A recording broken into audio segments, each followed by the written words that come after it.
Good evening, everyone. I would like just to explain that we are now joining a new European Jewish Association webinar on fundraising. As you know, European Jewish Association is based in the beating and democratic and political heart of the European Union. Our basic work is to foster Jewish life and Jewish identity, to fight against anti-Semitism, to ensure Holocaust remembrance, to engage in humanitarian work, and also, and that's the purpose of this webinar, to empower Jewish leadership. So we welcome you all on board for this new EJA webinar with Sagi Melamed. Sagi Melamed is an Israeli fundraising consultant, a writer, an author, and a karate instructor. He serves as the Vice President of External Relations at the Mattstern Israel Valley College, and is promoting interfaith and intercultural relations between Israel and the diaspora, and also between Jews and other culture and religion. Sagi was born and raised in kibbutz Ramat Yochanan, only I think the third generation in that kibbutz. He served in the army as the commander of the Rachaf unit, and now in the reserves, he's a liaison officer with the Jordanian Armed Force, and has the rank of captain.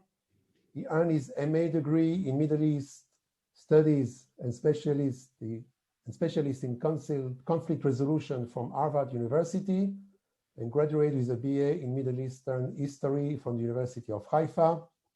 Melamed has a fourth dan black belt, studied Shotokan Karate, and now training under Sensei Serge Shuraki, 9th Dan.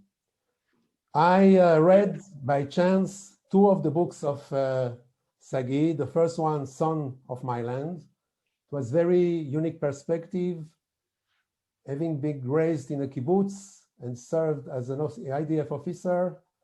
Or he analyzed the Israeli society. Very recommended book, but the most important book for us is the last one. It's just released now on Amazon. It's the Mindful Fundraising, and it's a clear, practical, and immediately useful guide to fundraising. And what is very important, that includes a very special chapter on fundraising during the crisis, the COVID-19 crisis. So it's a very how to deal, how to make it, how to take the first step, how to make your pitch, what kind of materials, really to respond to very, very specific questions that all of us and all of you for sure we have. And I just want to quote two of the people who gave some recommendation about this book. The first one is Stephen Hoffman, the chairman of the Mandel Foundation, wrote that Sagi takes the mystery and fear out of fundraising with a clearly written how-to book. And Ronald Schiller, who is also an author of Belief and Confidence, Donors Talk About Successful Philanthropic Partnership, wrote about this book, Mindful Fundraising by Sagi Melamed, our expert today, this evening. It's a clear, practical, and immediately useful guide to fundraising. I think that you got the introduction of Sagi. Sagi, the floor is yours. Thank you for joining us this evening. Michel, merci beaucoup. It's the longest introduction I ever had, so thank you for that. And ladies and gentlemen, I'm honored to be present, even though not physically, but still present in such a respected group of people, leaders of different Jewish communities around Europe. And I can only think about all the chesed that each one of you are responsible for in your own community, and pray to God that I will be able to add at least something that will help you in your sacred efforts. I have to share with you, I saw there's a lot of Chabad shluchim here on the call and on the list of registrants. I have to share with you, I have a very long and rich relationship with Chabad, and it's all started about 3-4 years ago when my book in Hebrew was published about fundraising. It's called The Practical Guide of Fundraising. It was the first and still the only book on fundraising in Hebrew. I got a phone call from a gentleman who's doing practical courses for Chabad Shluchim in Israel. And he said, I want you to train Chabadnikim to fundraise. I started laughing. I couldn't help it. Me, train Chabad in fundraising? You guys invented the profession. You guys are the masters of fundraising. What can I teach you? I can only learn from you. And I even wrote an article titled, Teaching the Navy SEALs How to Swim. That's how I felt about this invitation. But then I understood from him and others later that the Chabad Shluchim are not officially trained. They are thrown to the water and they have to learn how to swim. So I embarked on a series of seminars and intimate training with a small group for about a year, and learned to both learn about, but also to appreciate what Chabad is doing around the world. I call it the commando of the Jewish people. That's how I define it. It's my trademark for Chabad.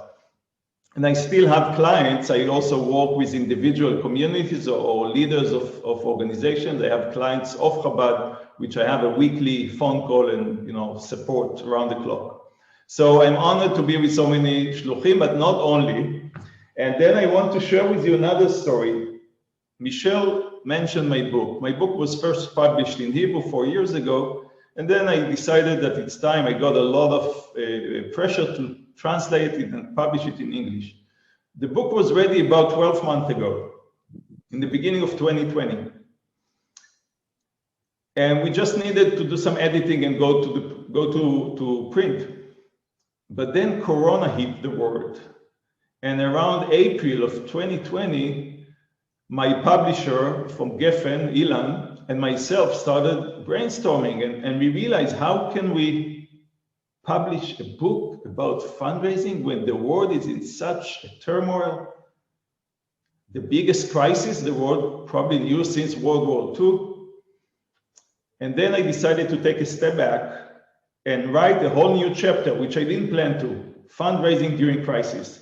And what I did, I interviewed maybe 50 people around the world, all around the world, the leaders of foundations, fundraisers, executive directors, leaders of communities. I asked them questions about do's and don'ts, what changed, priorities.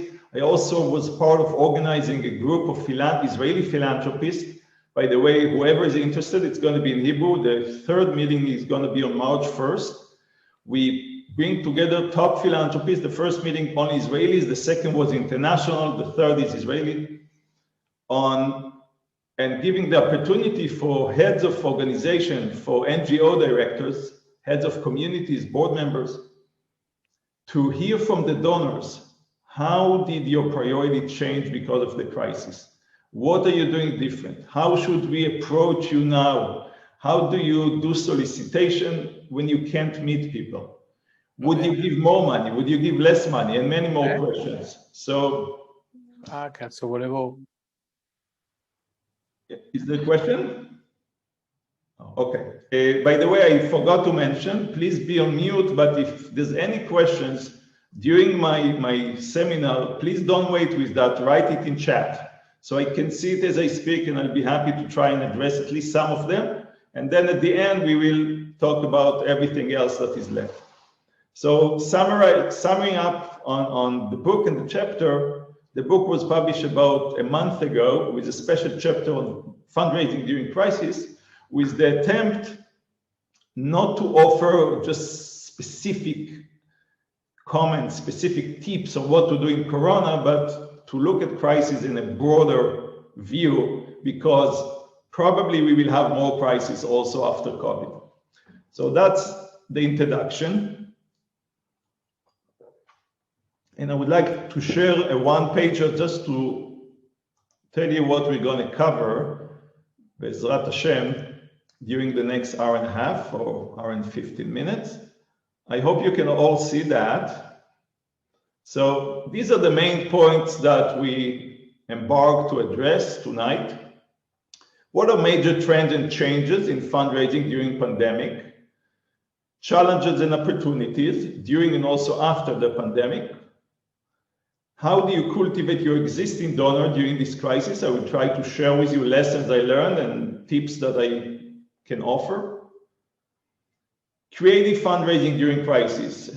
As said, there's always opportunities. I witnessed many organizations flourish, blossom, raise a lot of money during this time. Not everybody suffers, and we will cover it soon. How to prepare for the day after the pandemic. We were hoping that the day is soon to come. It might take a little longer, but it will come. And how do you prepare for that? How do you adapt your NGO for future crises and open conversation as much time and as much as you want? So without further ado, let's begin. So if I have to share with you trend in fundraising, which I learned while interviewing and while doing a lot of talk with donor and with others, here are the main ones. Hold on. Okay. First, in Israel, what we witnessed in 2020 is an increase in the donations, increase in the giving of the major philanthropists. We also witness it in the United States. I have less information about Europe, and most of this information, by the way, we will be released a year later, 2 years later. It's not something you can usually count as we go. So some of it is like a spirit, it's not statistics. Statistics usually come a few years later. But we asked ourselves, why do people give more when the economies of the world are crashing, when there is a lot of uncertainty, economic uncertainty? And the main reason for that, there are a few, the main reason is that people look for meaning. People are looking for a cause to take care of. People in times of crisis, even more than usual, and we're talking usually about the generous people that give in regular times. I heard from, I'm quoting now, I heard from a donor who said, I don't want my grandkids 10 years from now to ask me, Saba, Grandpa, what did you do during Corona crisis? What did you do during 2020, 2021? And I would say, well, I was playing it safe with my investment, or I tried not to get sick, I stayed home. People looking for meaning, think about it, especially the rich one. When you have everything in terms of physical, you want to feel that you do something. You want to be part of the solution. You don't want just to fetch on the politics and the government. And you want to do something good. So we found out that many of the donors even gave more than what they gave before. One Israeli donor, Boaz Raem, said to the group of about 20 leaders of NGOs on a webinar, he said, right now I have less money than I had last year. However, I'm going to give more this year than I gave before. And for heads of NGOs, of organizations who were struggling with the uncertainty, with the fear, with the difficulty with being at home, that was a very encouraging message that I'm glad to echo now with you. Another thing we realized that is very actually relevant to you guys is the revival, the coming back of umbrella organizations, of federations, of Jewish community organizations. I'll give you a very unique or very large example, the Jewish Federation of Toronto or New York. There were a decline, a decade of the importance of the umbrella organization in the Jewish life in Northern America and in England, which I know, for many years. They say, what do we need them? We have fundraiser for the museum, for the Jewish Community Center, for the hospital. What do we need? The big organization that raise money and then give it to others. We can give directly to the smaller organization.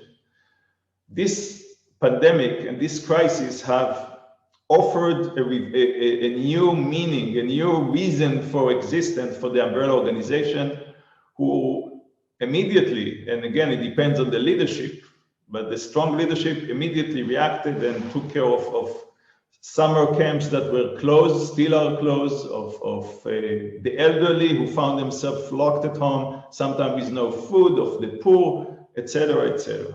So that's another trend, the revival of the umbrella organization. In Britain, for instance, I don't think there's anyone on the call from Britain, but I know UJIA, which is the umbrella organization for United Kingdom, refrained from asking money during the first few months of the crisis, because they said, this is not the time for us. Let the hospitals, let the school, let those who need it immediately raise money. There's a big question whether it was right or wrong. We can address it later. And last but not least, if you ask me, and none of us is a prophet, okay? None of us is prophet.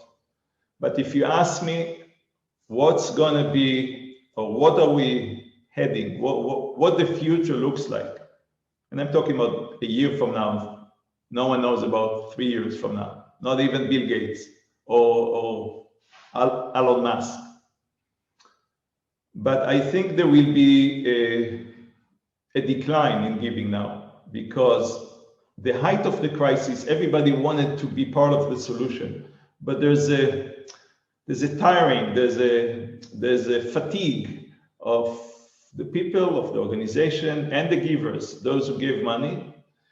The economic uncertainty continues, even though, and you should always remember that, some people got richer. The rich got richer, generally speaking, during the last year.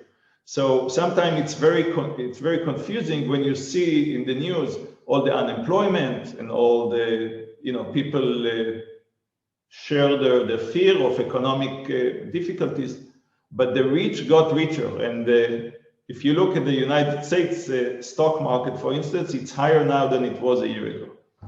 But however, I believe that it will be harder to raise money in the next year until the world, again, God willing, picks up, find a solution. The vaccine is being utilized across the world, across the Western world, and the economy revamps. But I think we will have some hard time in the foreseeable future in 2021. So this is a little bit about trends and an attempt to look forward. Again, if there are any questions, please write them in the chat. From here, I'm moving to fundraising challenges during 2020. And again, repeating, I remember in March, April, I held some seminars with heads of organizations from different parts of the world.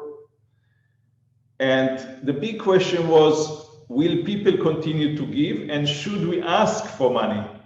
Because, everybody was in shock. Here's a pandemic, people are in the houses, there's curfew, can't go out, can't get to the supermarket, you're afraid to shake somebody's hand, etc. So the question was, can we ask for money, and will people continue to give? And the challenges that we faced in the last year, in 2020, the first one was the uncertainty. Again, now looking back, many suffered, but overall, the wealth is still there. However, I remember talking to one of my major donors, a guy is probably worth at least $250 million. He said, Sagi, my investment, my net worth was cut by 30%. And he was joking, I have to get a job as an Uber driver. Now, obviously the Uber driver was a joke. However, one should not underestimate what 30% cut in a very rich person's wealth means to him. Now, most of us, maybe all of us present on the call, would have still feel comfortable and content with whatever was left of his $250 million. However, he felt, I don't know if poor, but he probably didn't feel as rich as he felt a few months before that. And that impacts people's willingness and readiness to give money, to share their wealth with others. The fact they feel less rich and they feel uncertainty. because I assume most of you have the experience with dealing with people who have endowments or have trust, and they give part of that. So if I have a trust of, let's say, $10 million, okay, of free money that I put for tzedakah, I said, listen, I can give 5% of that. That's usually the rule of thumb, $500,000 a year for tzedakah. But if I have, because my $10 million were cut for $7 million, not necessarily I will still be able to give 5% of that. Maybe I will be afraid that it's going to go down and down and down. Summing up that point, uncertainty impacts people's readiness to give tzedakah, even to those organizations who they gave before, and moreover, and we will get to that later, moreover to new organizations. Because one of the questions we are addressing tonight is, how do you reach new donors? How do your needs are expanding, how do you get new money? And one of the lessons I learned from talking to donors are that many of them say, when it's crisis, I give to organization I know, I continue to support those who I already supported, maybe a little less, maybe a little more, but I don't have the bandwidth, the patience, the readiness to hear new proposals. So that's another challenge we will address. The second challenge facing in 2020 is we can't meet people. I do a lot of my fundraising abroad. I fly. Sometimes we fly 15 hours just for an hour meeting with a donor, because I believe in the face-to-face, in the interaction, in the sacred meeting of souls between the donor and between the messenger, myself, who's coming to raise money for good causes. We couldn't fly. You couldn't meet even people who live in your own city. You couldn't go and meet them. You couldn't have lunch. So how do you do fundraising about that without the personal touch?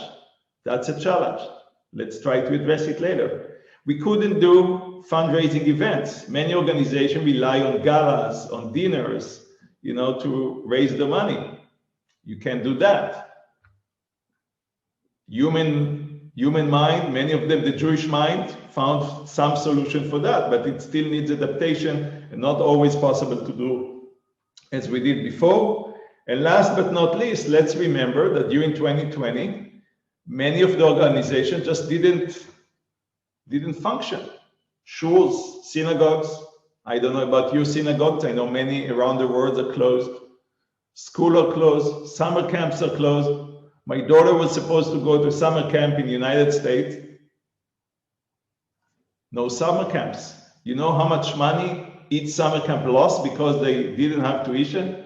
They could have closed. I know in the United States there was an emergency campaign to save summer camps. Some of them have been there for over 100 years. So all of that are needs, are causes, are demands on people's money that weren't there before. However, as we try always to find a positive side, a family who were sending their children for summer camps might have spent $30,000 just on summer camp, depending how many kids in the camp. So they saved $30,000. Maybe they have more money than they had last year. So maybe they can give money. For instance, in our case, we gave a down payment, and the summer camp suggested for families, give it as tzedakah, so we can survive, so we can be there next year for you to send your kid to summer camp. So all these are this and that, bad and good, negative and positive, challenge and opportunity. And one should be, and again, mindful, one should be attentive, one should be also stable and focused on identifying the challenges, but also looking for the opportunities. And I'm continuing, with your permission, to some of the opportunities. Some of them we already covered. So we said people want to be on the solution side. People want to have a meaning. People want to do good. People want to feel that they played a positive role in addressing the world global crisis. Now, you might share with me how it is in Europe. but I must tell you that I heard so many times from Israelis and some diaspora also, the word Holocaust, Shoah, mentioned. I heard from people my generation, I was born in the 60s, said our grandparents have weathered, have dealt with much worse challenges than this. You know, they had the Shoah, they had the Second World War, they had Yom Ha'atzmaut, the Milchemet Ha'atzmaut, the Independence War. They built the country in Israel. So they said, now it's our time. Now it's our time to deal with a big crisis and not to fear it and not to back up and not to just put our head in the sand, wait for it to cover. Allow me to share with you something I initiated.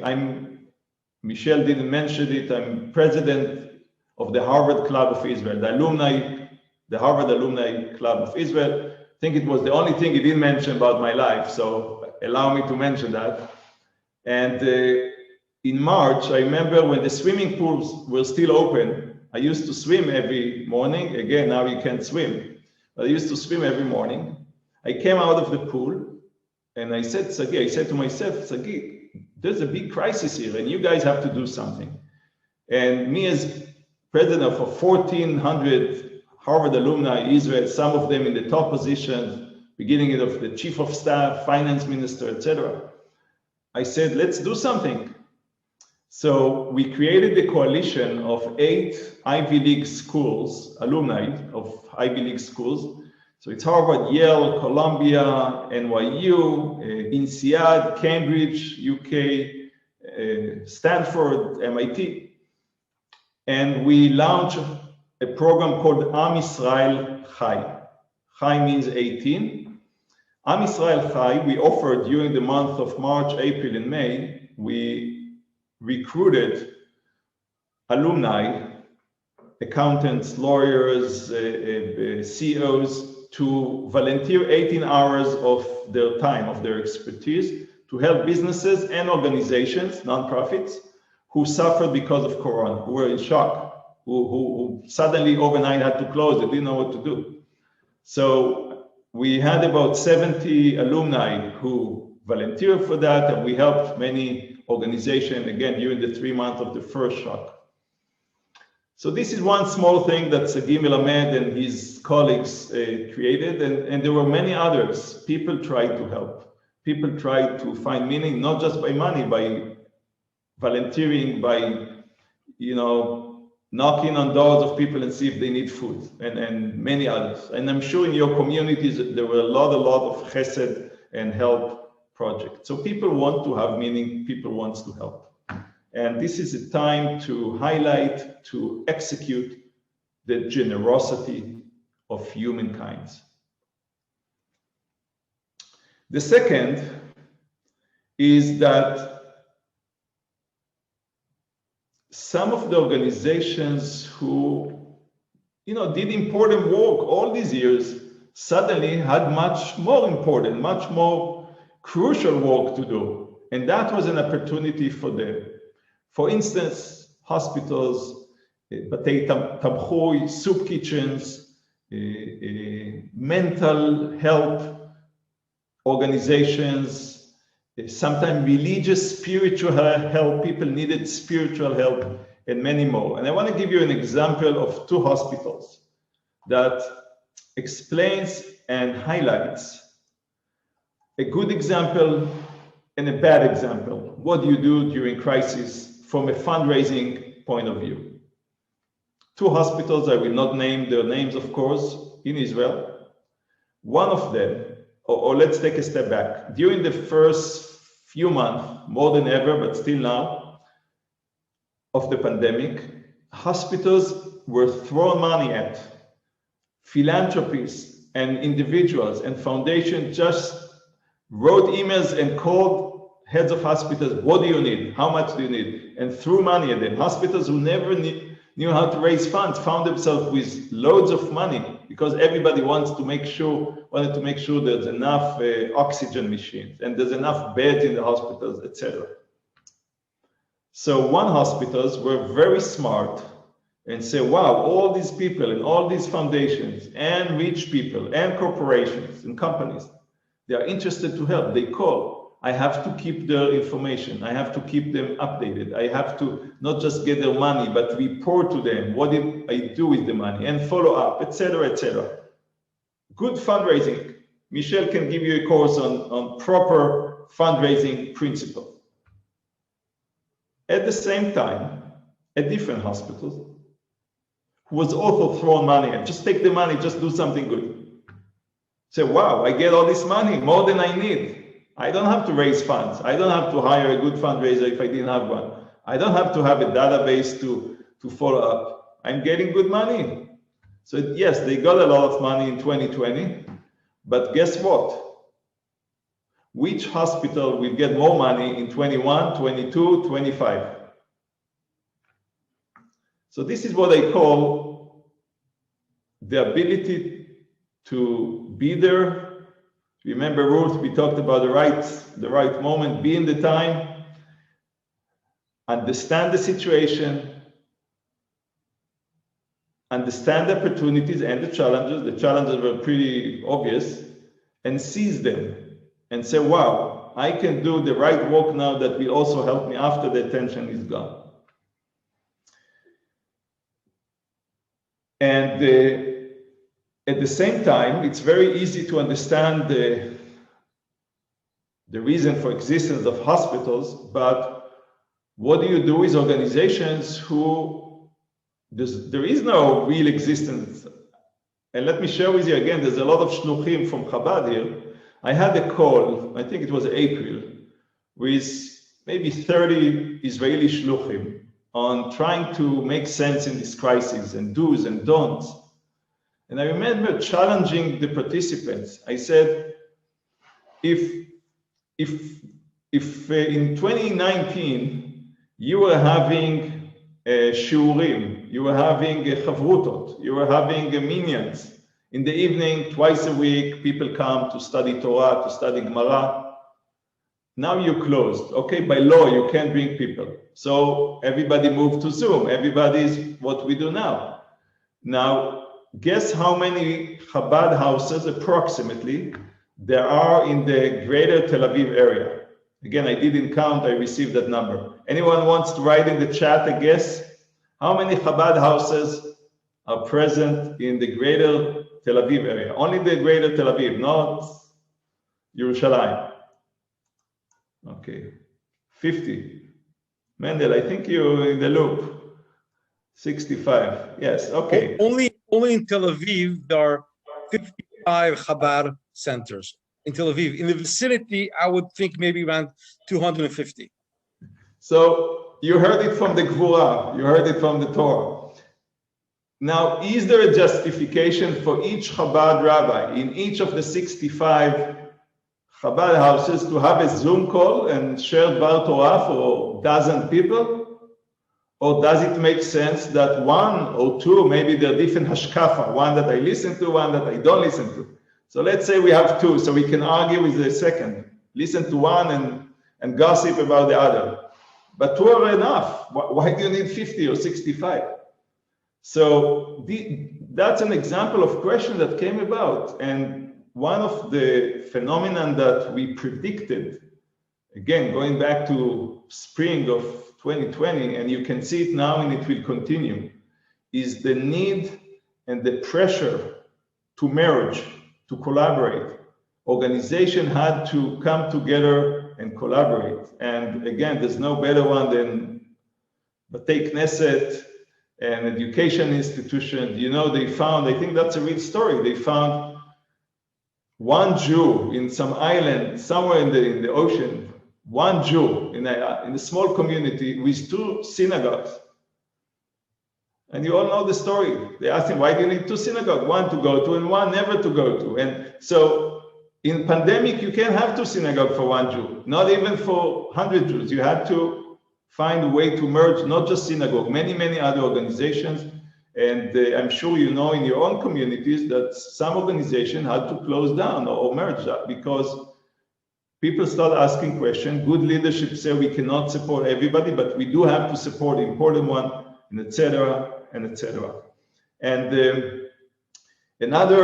I'm still in the opportunities. Another opportunity is there's more flexibility. A lot of donors and foundations express much more flexibility and willingness for organizations who already got money or were asking for money to be flexible with how they spend the money. If before many said only do it on this program or only do it on that thing, now they said I trust the management that they put it for the best use because the needs are greater and sometimes we can't cover everything. So we covered the opportunities, we covered the difficulties, the challenges, we covered the opportunities. I want to continue unless there's any questions, which you can write to me. I'm always happy to hear. Otherwise, we will continue. We close. Oops. We will continue with the program. Tipuach Tormim, or cultivating your donors during crisis. This is one of the most important tasks in fundraising, is how do you cultivate your donors? Means there's a cycle, okay? It's very similar to sales, you know. In sales, they say it's much easier to maintain an existing client than get a new client. So the cycle of getting a donor is, well, there's a lot of getting in touch and getting them interested and getting them to give a little bit and getting them to give more after. But once they give you, now starts the relationship, because you don't want it to be a one-time giving, you want it to be a life giving, or at least a multi-year giving. Hold on, let me just close the chat here if I can find out how. Okay, good. So in terms of how do you cultivate donors during the pandemic, I want to share with you, I mentioned it earlier before, but highlight that point because that's one of the most important points that came out during the last year is, do you ask for money and when do you ask for money? Because in the beginning, many refrained, you know, is it good time? People are afraid, people are getting sick, you know, hospitals are going to be full. Should I ask people for money or should I not? And my advice in the beginning, I'll tell you my advice almost a year ago, and it changes over time. The advice was don't ask immediately now if your organization is not dealing with the immediate response to the pandemic, like health organizations, soup kitchens, etc. However, don't forget that donors need to hear from you because many fundraisers during that time mistaken not asking for money with not talking to the donors or not being in touch with the donors. These are two different things. The opposite is right, especially if you're a rabbi, which many on this call are. When is a better time for a donor to hear from the rabbi if not during a crisis? People are looking for comfort, people are looking for answer, people are looking for spiritual strength. And even if you're not a rabbi, even if you're a school principal, you know, even if you let's take the most extreme example. You have an organization who's looking after strained dogs who have no owner. And here's a pandemic. You know, what dogs have to do with pandemic? But you know what? If your donor before cared about dogs and gave money to take care of dogs, they still care about dogs. And even if you don't ask him to give money for dogs, at least let him know what's going on with the dogs when everybody's at the houses. Who feed the dogs? So my advice was, don't necessarily ask for money. If it's not urgent, wait. However, be in touch. Send your blessings. Send a Dvar Torah. Maybe you can bring a warm chicken soup to their doorstep. See if you can comfort them. You would be shocked that the richest people, the most wealthy people, the people with mansions, were afraid. afraid for themselves, afraid for the families. They couldn't see their grandkids. Everybody was anxious. So this is a time for us to extend ahead. And this is a time of leadership, especially for spiritual leaders, but not only. Now, don't forget that our responsibility as fundraisers, as head of organization, as head of communities, is at the end of the day to ask for money. We are asking money for a very important cause, otherwise we wouldn't ask. So look for the right time to ask for the gift. Now I'll share you my own experience. I did what I preached. I didn't ask anyone for money in the beginning, but by the end of 2020, by December 31st, every donor who gave my college before, except one, every donor gave in 2020. There was a almost 100% giving ratio. But I waited with the ask until I thought they're ready, and not everybody was the same. Some I asked in the summer, some I waited for the fall, some I waited for November. But each one of them, again, those who didn't give were people who suffered financially and apologized, said, I'm sorry, I can't give what I gave before. But I made sure that by the end of the year, I asked, and at least I give the opportunity for everybody to ask. So I urge you, all of you, look for the right timing. Don't necessarily push with your asking for money, but don't be shy, because your job, your responsibility is to ask. And I remember talking to a head of a big foundation, asking him, asking, not asking. He said, Sagi, my job is to give money. Your job is to ask me to give money. And let's do our jobs, all of us. So this is about giving money and when to give and how to give. Another point that I wanted to share with you, it appears in my book, which I hope all of you would read one day. By the way, I have a dream. Let me stop for a second. I do have a dream that the pandemic will be over and we can all travel, and I will have the time and the freedom to go to Europe and go visit different communities and have fun and visit your schools. I even think I visited one of you from Hungary, from Budapest. Is the rabbi, the Chabad of Budapest here? I think I saw familiar faces. I was there many years with my family. So I have a dream that I will visit your communities one day, and I'd be happy to give a talk or a seminar. It will be my pleasure. We can visit. You know how to reach me through Michelle. But coming back to what I want to share with you, the 4 circles of empathy. 4 circles of empathy. In times of crisis, we should always remember those circles of empathy. First, we all know that we have to take care of our clients. So if you're head of a Jewish community in Ukraine or in Spain or in Budapest, you have a community. You're the leader. You have a responsibility to take care of your community, to care about them, to make sure you do the best for them. This is one obvious one. The second one is your employees. Most of your organizations have people who work there, school teachers, cleaning, cooks, whatever.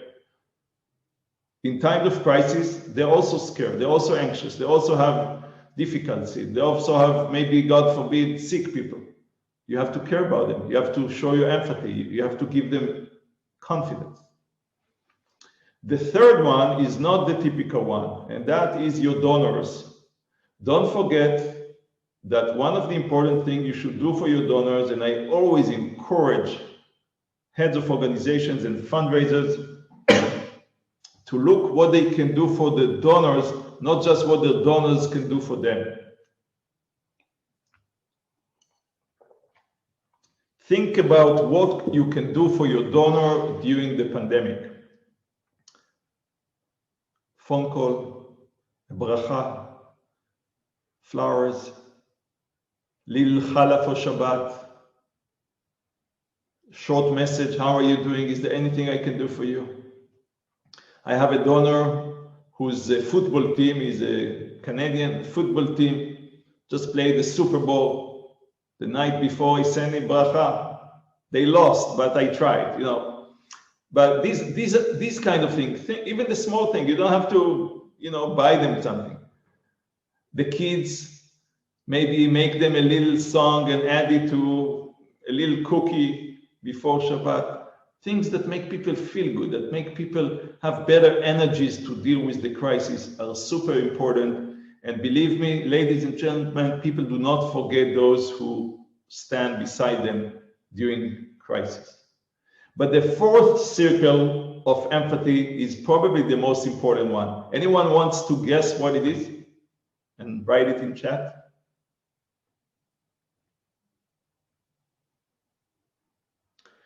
I'll help you. It is there right down, sitting on your seat, on your chair. It's there with you. It's you. It's me. Each one of us. Each one of us during difficult times need also to give empathy to themselves, to him or herself, because it's hard for us too. You're a head of Chabad house, you're head of a community, you're head of a school, you're head of a camp. You have a hard task because you have to show confidence, people looking at you for answers, for solutions, and you don't know what to do. I mean, no one knows. It never happened before. How can we know what to do? And you don't sleep, and sometimes you forget to eat lunch, so you're hungry, and you're worried about your dear ones, etc., etc., etc. So while taking care of the whole world, do not forget to take care about yourself. It is not for nothing that when you fly an airplane and the stewardess is standing there and showing what to do in case of emergency and no one listens. I flew probably 1,000 times, I still don't know what to do because I never listen.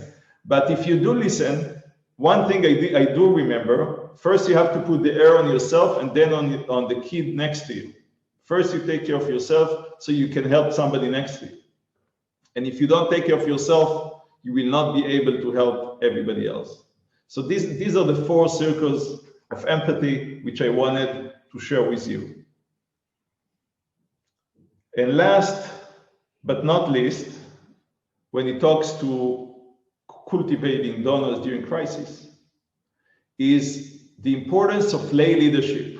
And many of you I know are lay leadership, namely people who are not paid to do what they do.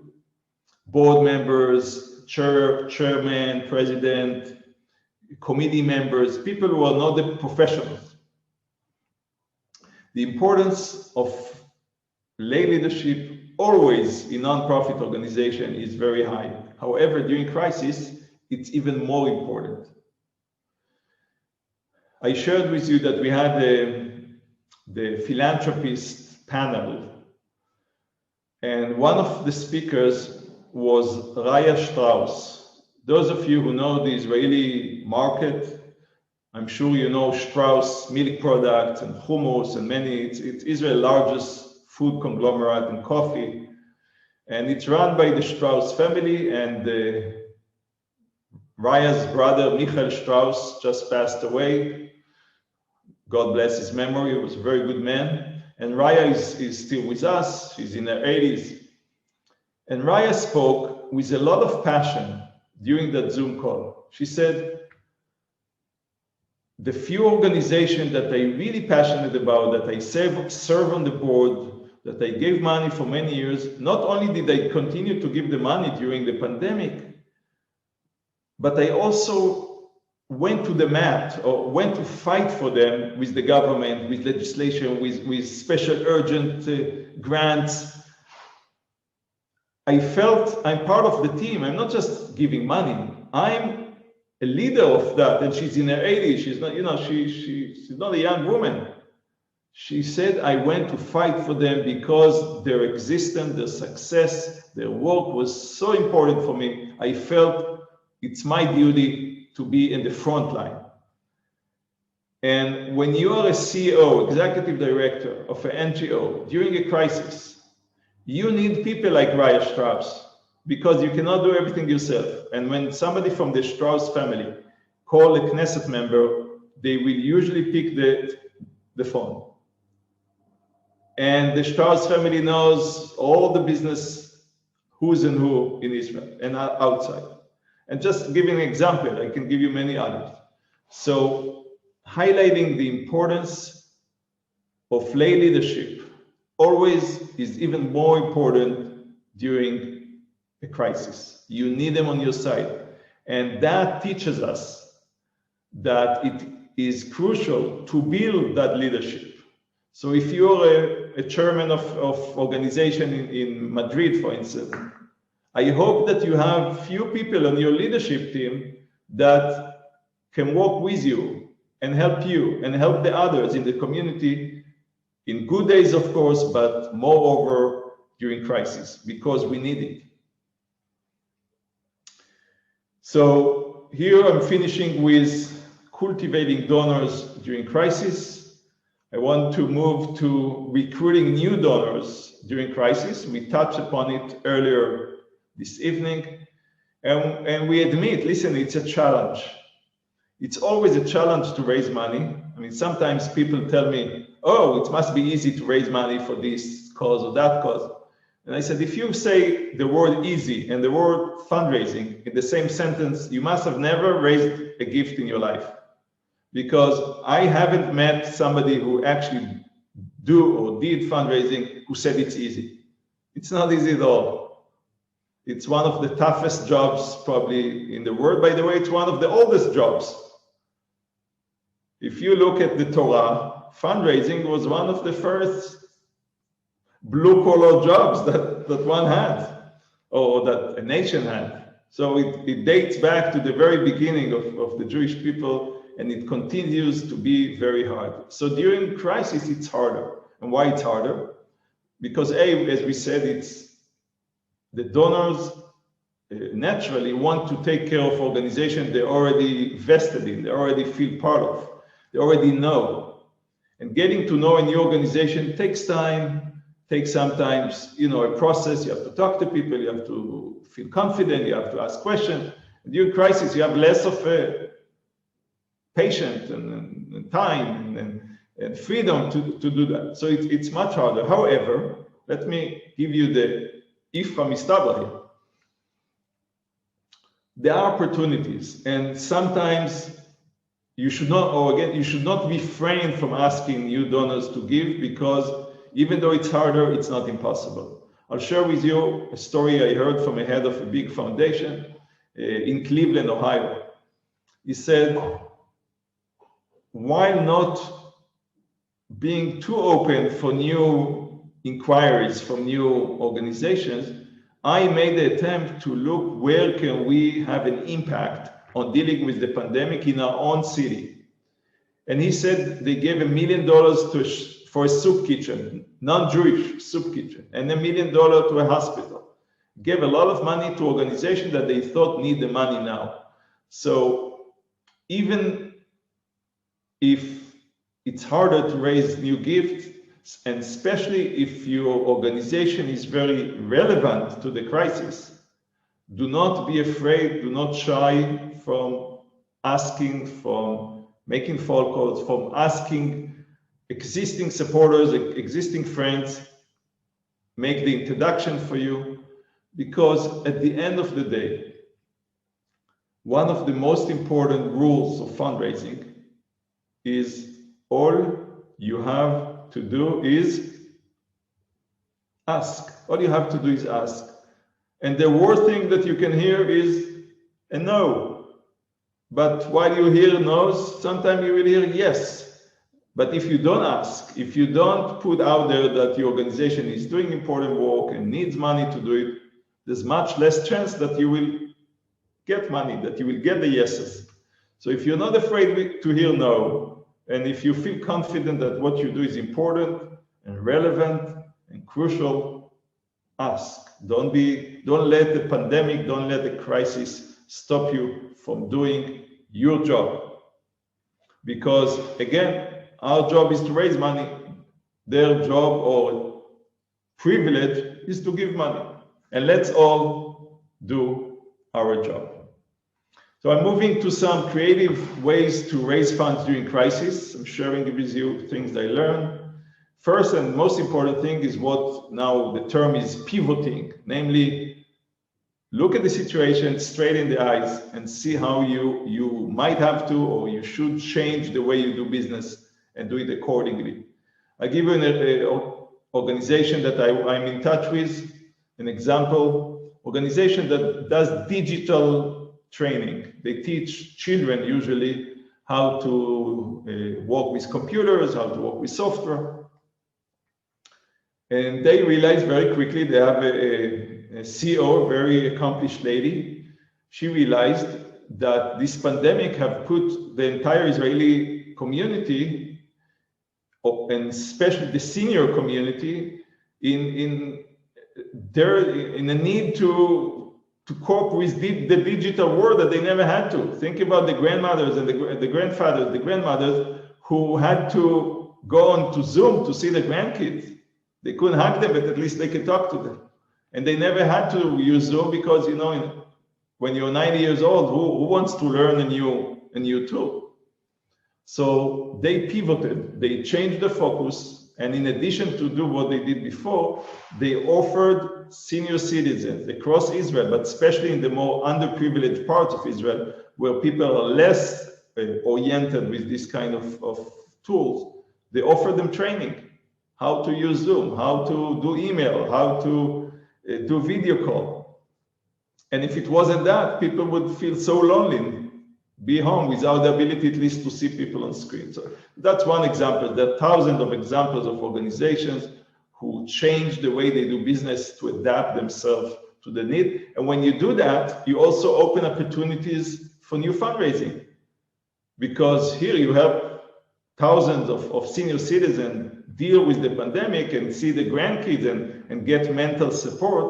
This is a very good reason to ask for help. Then you ask for help, then you can get money. Otherwise, you can't ask for money if you don't have something to show for.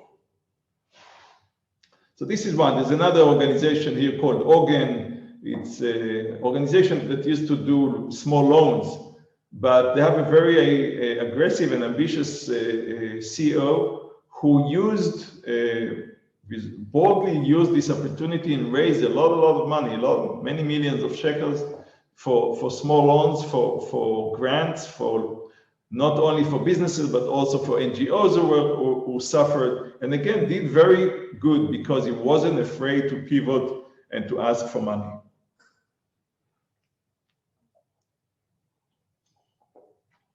I want to move to preparing to the day after the corona, and then to prepare your organization for crisis in general. May God bless us, may humankind find a cure and vaccine and to this pandemic, and we can gradually go back to meeting, to shaking hands, to hugging. I don't know what French people do without kissing, you know. And when that comes, God willing soon, how are we preparing for that? How are we getting ourselves ready for that? So here are a few suggestions, few insights that I can share with you. One is that I urge you to look to seek the personal touch, the personal interaction whenever that is possible.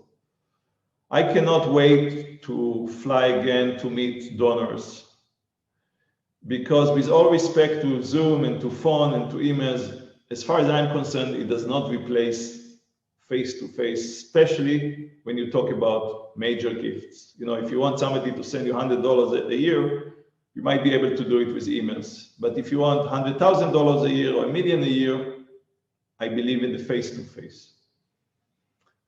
I urge you, and I hope you already did some of that, to focus your mission, your uniqueness, to look straight in the eyes with reality and see what do we do, what our organization does, how important it is, can we do better, how is the world better with what we do, what will the world look like if we didn't do what we do. Because now more than ever, the donors, the supporters want to know that they invest their money where the money can make an impact. And if organizations manage to somehow, we always did it this way, let's continue this way, it will not work anymore. And the world changed, whether we like it or not, we have to face it and adapt, get more efficient, get more focused with what we do. Sometimes it takes painful decisions like letting people go or closing maybe activities that were done for 100 years, but that's part of life. And you as leaders have to do that because that's what leaders do. They take these decisions. I urge you to make sure you say thank you and you cultivate and you continue the relationship as much as possible with everybody who was there for you and for your organization, with everybody who maybe didn't even give money but was ready to listen and consider giving money, because some of them maybe couldn't give last year, but they will be able to give next year. And the word thank you is inexpensive word that carries a lot of weight with it. And again, I remember 2 donors from Canada told me about the story. About 30 years ago, they gave $2,500 to 2 universities in Israel. One university kept in touch with them. $2,500 30 years ago was still a nice gift. So one organization kept in touch with them and cultivated them. One organization sent a thank you letter and forgot about them. Guess who got the $250,000 20 years later? So remember that. Relationship. If there's one important word in the art and science of fundraising, if there's one secret to what it takes to do good fundraising, is the word relationship. At the end of the day, it's all about relationship. And another insight looking forward is, yes, we will have many challenges. I mean, we will have more challenges. There will be opportunities, but each one looks at the point of perspective that they have experience with. I did similar work in 2008. I was vice president of a different college, in Tel Chai College. And I remember in 2008, there was a big, huge financial crisis. Banks collapsed, foundation closed overnight. If you remember, what's his name, the bad Jew who gave us forgot the name for a second, the one who embezzled what's his name, from New York? No, who's going to remind me? The guy, the scam, the guy who gave us Madoff. Exactly, okay. Madoff, who didn't help the Jewish reputation around the world. You all remember that. I think most of you were adults in that point. But then about a year after, in 2009, the world revived, the economies revived. And the decade after that was a decade of blooming economically and blossoming in terms of fundraising and philanthropic support. So as we experience a crisis, let's remember that also things get better. And again, as leadership, that's one of our responsibilities, is to offer people hope and confidence and optimism. Michelle mentioned one of the experts who have endorsed my book, Ron Schiller. Ron Schiller, in his book about the Chief Development Officer, excellent book, by the way, he offers a different title for fundraising executives and heads of organizations. He said, Chief Optimism Officer, COO.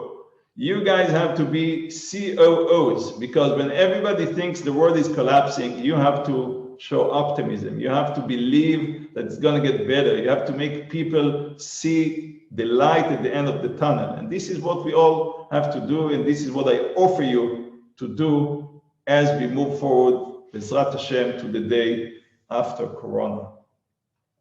And the last, preparing for crisis, very shortly, you need a strong leadership, both professional and lay leadership.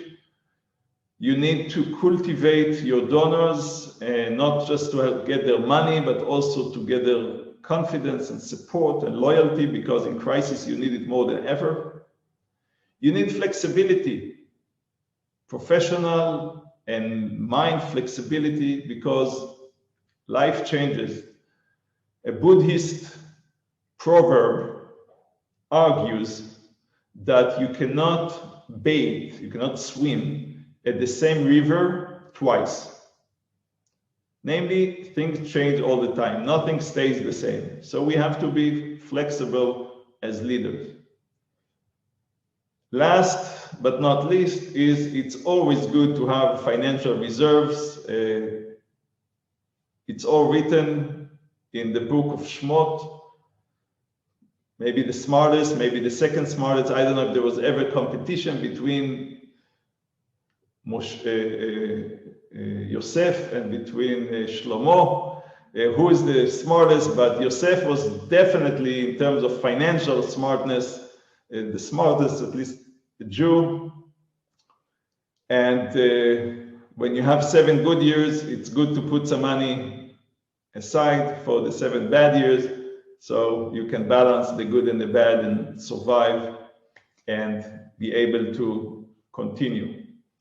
Last, just words of conclusion before I open it for conversation or anything you want, is let's remind ourselves that the Jewish people, the Jewish nation, has survived much harder crises than this and prevailed and flourished. I argue that our generation witnessed probably the best time ever for Jewish people, maybe since King David and Solomon, probably including. So it's okay that crisis is coming. You know, no one guaranteed us a garden of roses. So we have to be optimistic, realize the difficulty, but also see the hope. We have to remind ourselves, let's remind ourselves that we work for important, good causes, causes worth fighting for, worth asking money for, worth convincing people to do good for, and also worth hearing negative responses when we ask for money. It's okay, it's part of the game. And let's, all of us, remember and maintain the 4 circles of empathy. Taking care of the people we work for, taking care of our employees, also caring about our donors, but not forgetting to also care about ourselves. And I would thank you for this opportunity and open it for questions and conversation. All right, thank you, Sagi. I think that you gave us wonderful insights. Obviously, we should spend more time because we have to explore a lot of new thinking, a new way of operating. Just my reflection, and I absolutely appreciate this new term that you mentioned about Schiller. Yes, that we will have the COO, so we have to be the chief optimism officer. My question is that if you spoke about creative ways of fundraising, okay? You mentioned the pivoting, that you said how to change the way that you are working, operating, fundraising.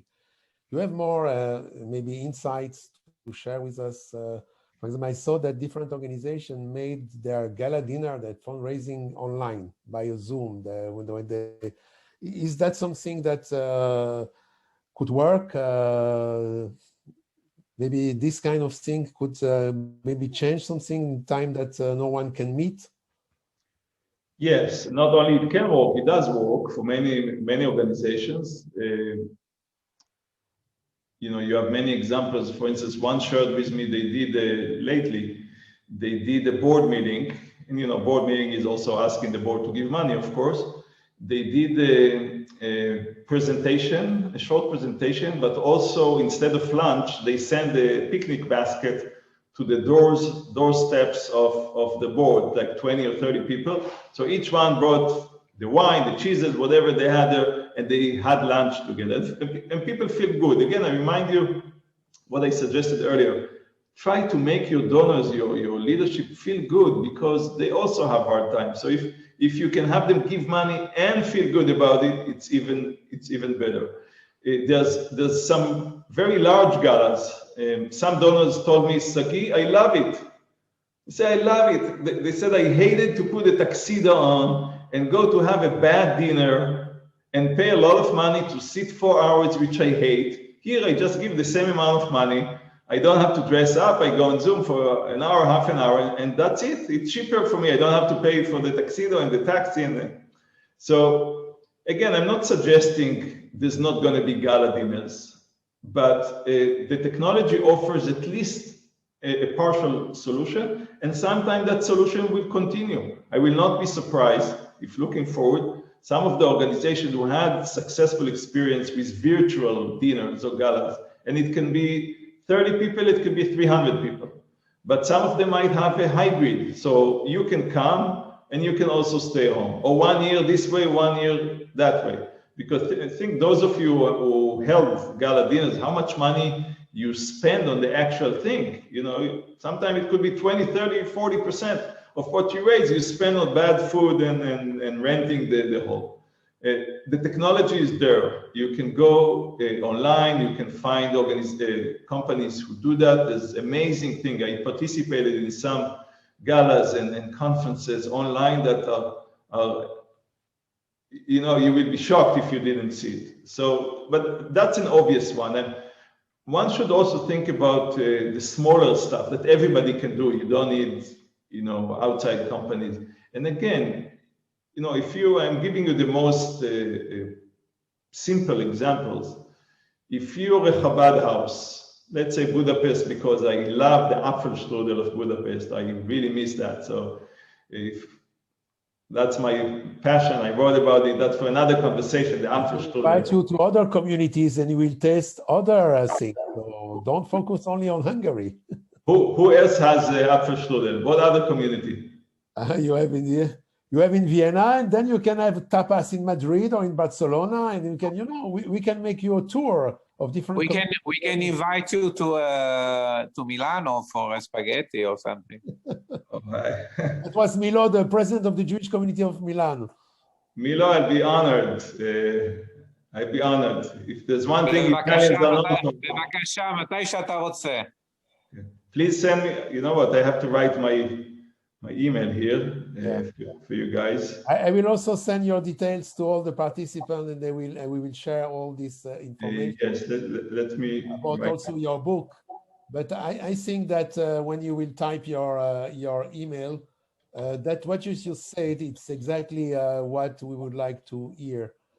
What are those, you know, concrete tips that you can give us, like this fundraising gala, and the fact that many donors, they're very pleased because we spare their time and they don't have to, you know, wear a tuxedo or go, and then they will be on this call without paying all the price of this call. And especially for all the organizations and communities, the most important thing that when you organize a gala dinner, it costs you a lot of money and a lot of headaches. So here you have more maybe to have something prepared by companies, and you are right. If you can, you know, there are some maybe companies that you can share with us the contact that they know how to deal with that, how to organize a gala dinner online by Zoom, a digital gala dinner. It could help us, our communities and organizations. As far as companies, you know, there are many. I don't want to recommend one specifically because I didn't do a gala with them. I participated, I observed, but there are many. The best way to do it is ask for recommendation, probably from large Jewish organization in the United States and Canada. As always, when you talk about fundraising, the United States is usually leading the crowd. But I did want to give smaller examples, not the big galas, smaller, you know, that everybody can do.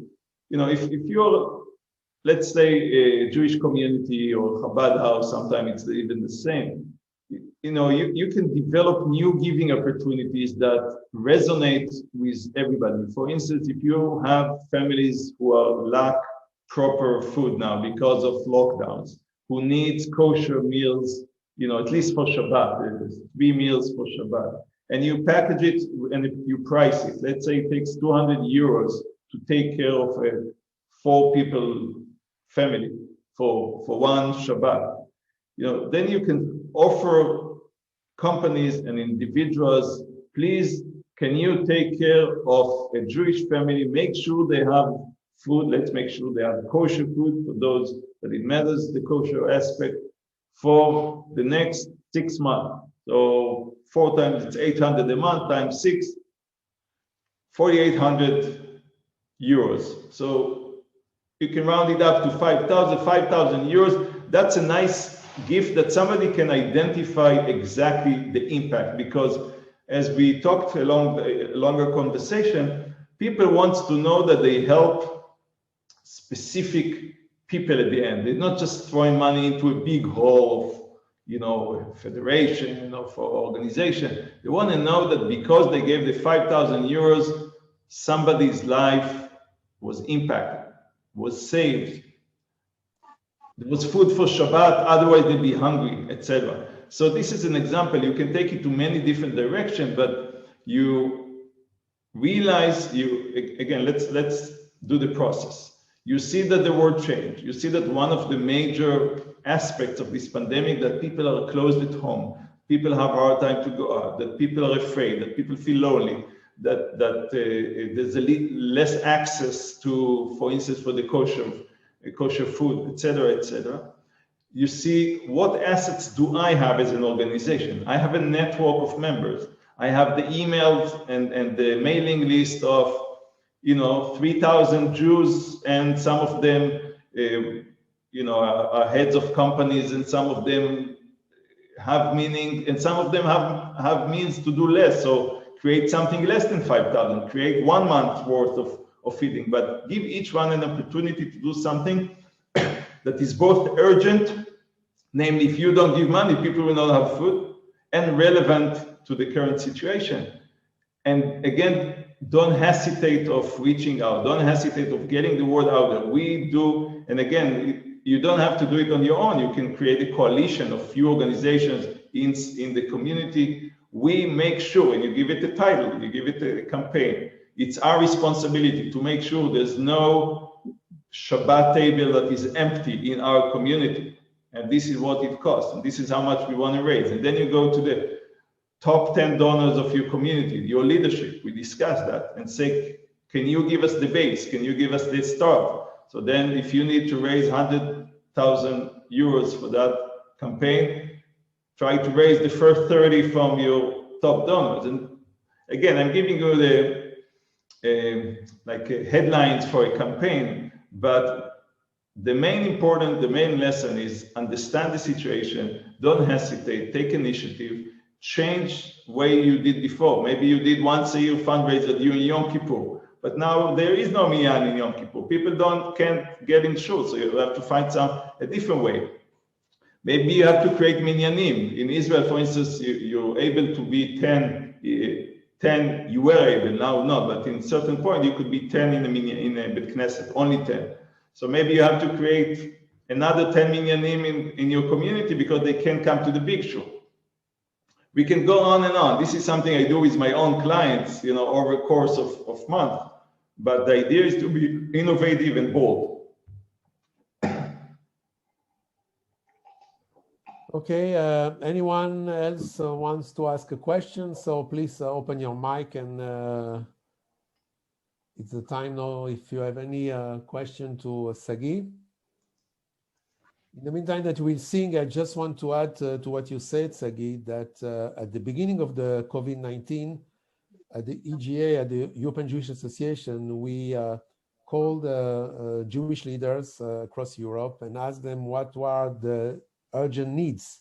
And we discovered, for example, that there was a shortage of kosher meat, for example, in some communities, because, the shochatim, they were not able to fly, or they were not there present, or some problems of transportation of the food. So we organized from other Jewish community or to help them. It was very useful, this Jewish solidarity, and also to help. So sometimes you can say, as you say, the basket of food or is that price, but sometimes also we can get donors who will help to move some needs, what they need, from one community to the other one. In the same way that now we just finalized the distribution of Purim packages to different Jewish communities. So it's a small Megillah with 2 cookies and something like this, in the same way that we did it for Pesach and we did it for Hanukkah. So absolutely something, because people cannot go outside, they cannot, go to supermarket, or sometimes the supermarket, with the kosher products, is very far away from their home. So how to bring this kosher food and the kosher products to their home. So it is something that we also encourage the Jewish leaders to exchange best practices. I'm quite sure that also EGA will be very pleased when we will have those meetings of Jewish leaders, that if you have some ideas, please share it with others, because we can learn from each other. Anything, anyone wants to ask a question? No, can I?